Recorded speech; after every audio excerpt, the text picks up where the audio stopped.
I cannot stand the Baron Corbin Lacey Evans stuff. I really don't have anything more to say about it other than if somebody ever created an actual physical charisma vacuum, they would be the perfect team to shoot the infomercial for it.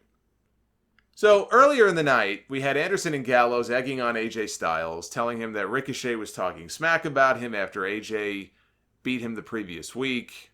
Ricochet said, Ricochet is saying that he's going to beat you the next time you guys have a match. And AJ said, really? I'm going to go track down Ricochet right now. And he ends up slapping Ricochet hard across the face. And Ricochet returns fire in kind. And the match is made for later in the show. It's going to be for the United States Championship. Ricochet against AJ Styles. So AJ pins Ricochet. This was maybe a couple of minutes, if that, into their match. Pins him after a phenomenal forearm. But Ricochet's foot was very clearly under the bottom rope, even though the ref didn't call it. Ref didn't see it. He didn't call it. This was all clearly because of the no wrestling during commercial breaks rule. So they had a second referee let the first referee know that the foot was under the rope, and they had to restart the match. So AJ, in fact, was not the new United States champion. Back from break, they restart the match. And they had another good match that ended with Ricochet rolling up AJ Styles to retain the title. Styles was upset, but he got up and he shook Ricochet's hand like a good sport, and he called Anderson and Gallows into the ring to join him in a 3-on-1 beatdown. He decked Ricochet, he called them inside, they all beat this guy down, they laid out Ricochet with a magic killer, they had Styles give him a Styles clash off the second rope.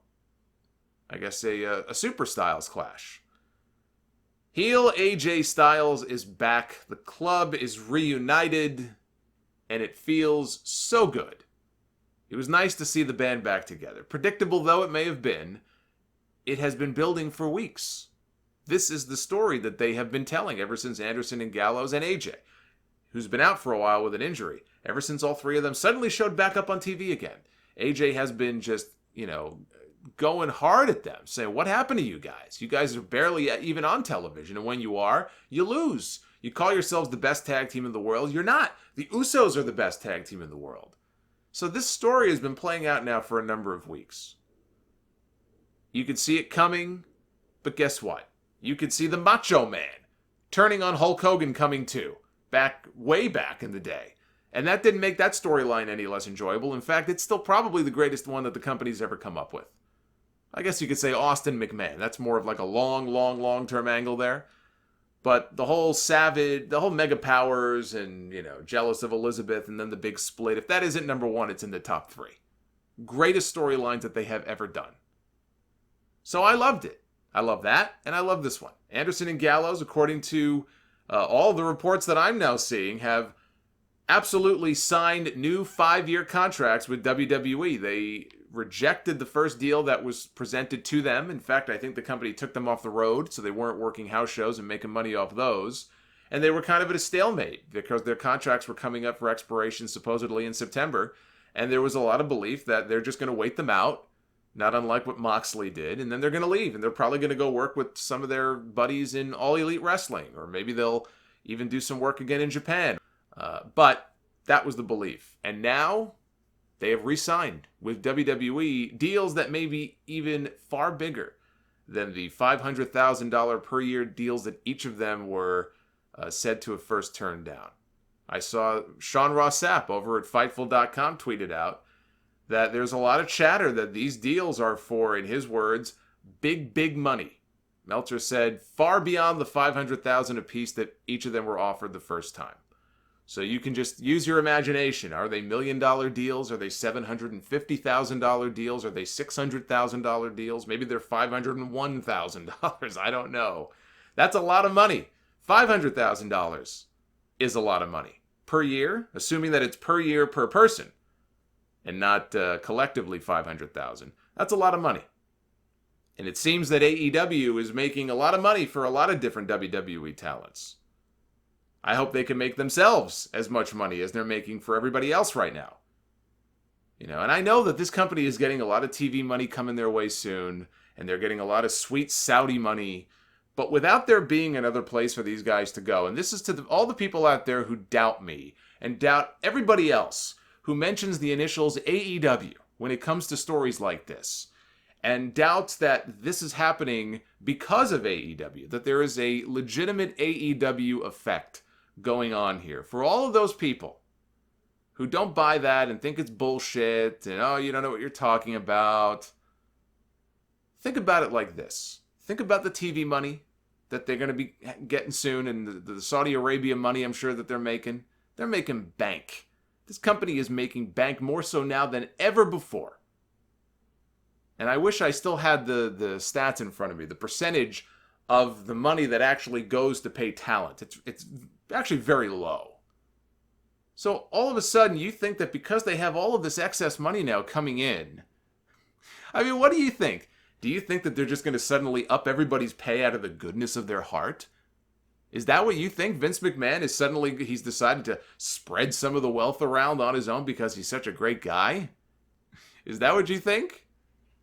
I mean, do you think that without AEW, without another company that's going to have television like they're going to have in a few months, sprouting up, that people like Karl Anderson and Big Festus, Luke Gallows, and Mike Kanellis and Maria Kanellis are getting the kind of money that they're getting?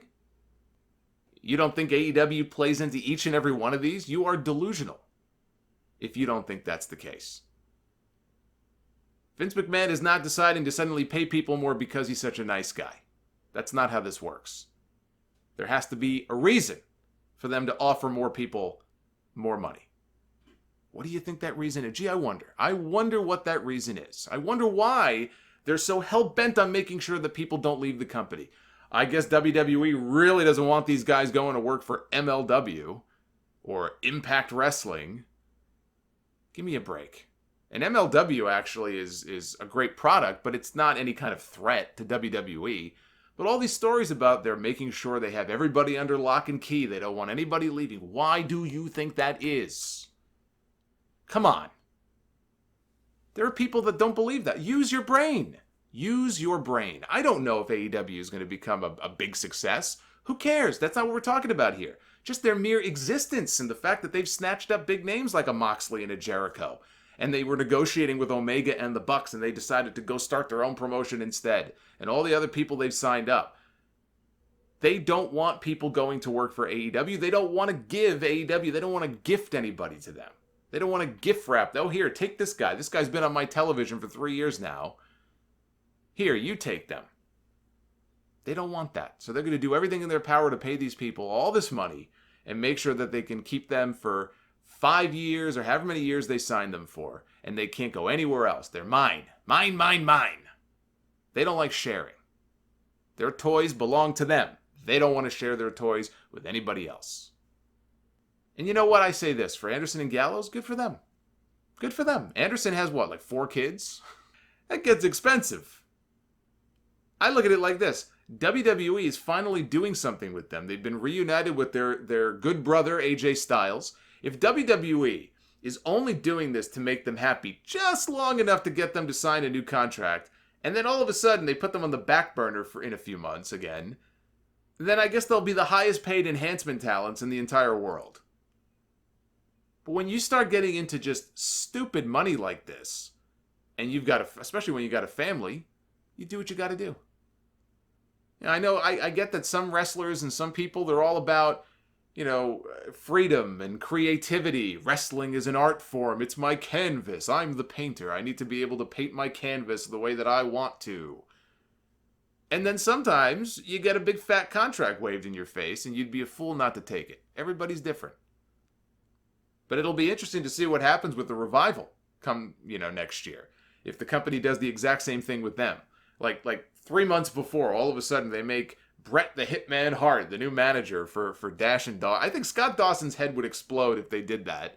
I think he would probably sign a 20-year contract where he pays the company.